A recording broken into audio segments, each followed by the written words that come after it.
मसूरी में कैबिनेट मंत्री गणेश ने मसूरी के गांधी चौक में राज्य योजना के तहत मोतीलाल नेहरू मार्ग पर 4 किलोमीटर लंबी सड़क के पुनर्निर्माण कार्य का शुभारंभ किया। ये कार्य डीबीएमपीसी के माध्यम से 273.43 लाख की लागत से पूरा किया जाएगा। कैबिनेट मंत्री गणेश ने कहा कि मसूरी में पर्यटन सीजन को ध्यान में रखते हुए यह कार्य किया जा रहा है ताकि पर्यटकों को किसी प्रकार की कोई असुविधा न हो। उन्होंने बताया है कि हर साल लाखों की संख्या में पर्यटक मसूरी आते हैं और बेहतर सड़क सुविधा से उन्हें यात्रा में सहूलियत मिलती है। उन्होंने यह भी कहा कि राज्य सरकार पर्यटन को बढ़ावा देने और बुनियादी ढांचे को मजबूत करने के लिए लगातार कार्य कर रही है।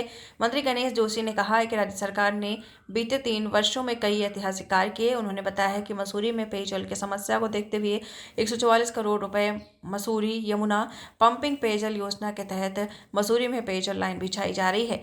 आगामी 30 सालों तक मसूरी में पेयजल की दिक्कत नहीं होगी। उन्होंने कहा कि धामी सरकार में 3 वर्षों में समान नागरिक संहिता, नकल विरोधी कानून, धर्मांतरण कानून, दंगा रोधी कानून, लैंड जिहाद, सख्त भू कानून जैसे ऐतिहासिक निर्णय लिए गए हैं। उन्होंने कहा कि सरकार बुनियादी ढांचे को मजबूत करने के लिए लगातार काम कर रही है, जिससे राज्य के विकास को गति मिलेगी।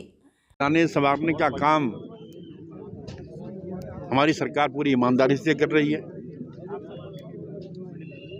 अभी आपने देखा होगा जॉर्ज एवरेस्ट को स्वरूप हमने बदला है। पूर्व में माल रोड को हमने ठीक किया था और आज मोतीलाल नेहरू मार्ग जो एक व्यस्तम मार्ग है जिसकी हालत बहुत दयनीय थी, और क्योंकि टूरिस्ट सीजन शुरू होने वाला है, 1 महीने के अंदर टूरिस्ट भारी मात्रा में यहाँ पर आने वाला है, उसको देखते हुए उसका शुभारंभ हमने किया है।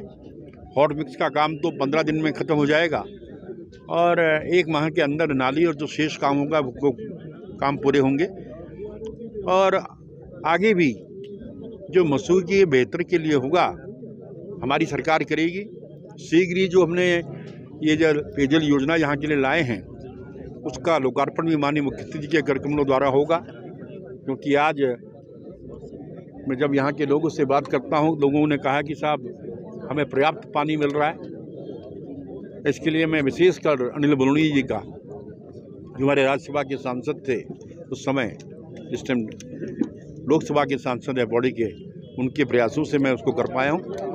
उनका भी आभार करता हूँ। पर्यटन सीजन को लेकर एक बड़ी बैठक करने की नहीं, शीघ्र ही एक बैठक हम मसूरी में ही नगर पालिका में 23 तारीख के हमारे कार्यक्रम के बाद, क्योंकि 23 तारीख को राज्य के 3 साल होने पर कार्यक्रम निश्चित किए गए हैं, उसके बाद एक बैठक यहाँ पर किएंगे जिसमें सभी संबंधित अधिकारियों को बुलाकर यहाँ की व्यवस्था को चौकन्ना किया जाएगा। सैन्य धाम को लेकर काफी हल्ला मचा रहा है। अब देखिए, सैन्य धाम बिल्कुल बनकर तैयार हो गया है और शीघ्र ही हम यहाँ की वीर माताओं को, वीर नारियों को, यहाँ की जनता को समर्पित करेंगे। मंत्रिमंडल में विस्तार को लेकर बात, अब ये तो केंद्र नेतृत्व का मामला है, तो ये आप छोटे व्यक्ति से बड़ा सवाल